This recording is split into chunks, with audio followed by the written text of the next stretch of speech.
নমস্কার বন্ধুরা, সবাইকে জানাই শুভ সকাল। আর দেখো সকাল সকাল আমি কি পেয়েছি, এটা একটি ছোট্ট কচ্ছপের বাচ্চা পেয়েছি। তা একটা হাঁড়ির মধ্যে রেখে দিয়েছিলাম, ওটাকে এবার বের করেছি মাটির মধ্যে ছাড়বো বলে।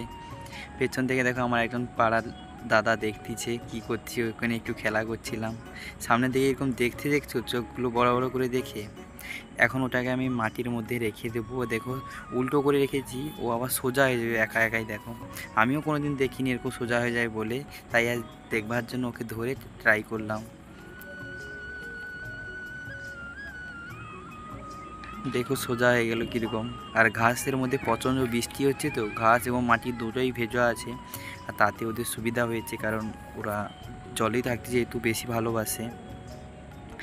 দেখো এবার হাঁটতে শুরু করবে।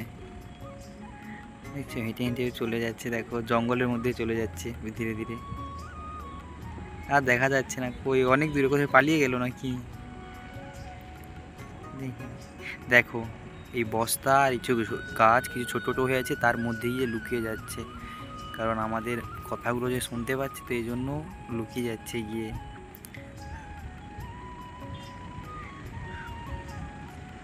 কোথাও লুকানোর জায়গা না পেয়ে আবার বাইরে বেরিয়ে চলে এলো, যেহেতু ওই থেকে আমাদের ইটের রাখা আছে।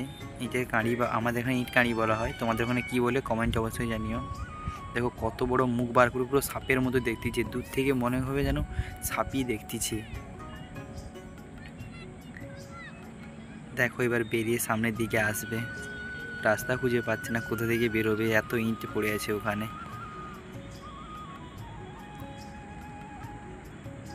ও ভাবতেছে এখন আমি কীভাবে এখান থেকে বেরোবো, এই জোন থেকে।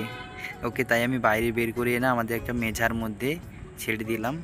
দেখো মেঝার মধ্যে কত সুন্দর চলতে পারছি, সেই মেঝে থেকে আবার দেখো কাদা মাটির দিকে নেমে চলে যাচ্ছে ধীরে ধীরে। দেখো একটা জঙ্গল বা ঝোপের দিকেই ও গিয়ে ওখানে গিয়েই দাঁড়াবে, ওখানে গিয়েই বসে যাবে।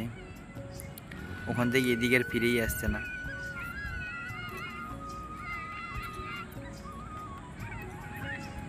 ও ভাবতেছে এবার আমি কোন দিকে যাব।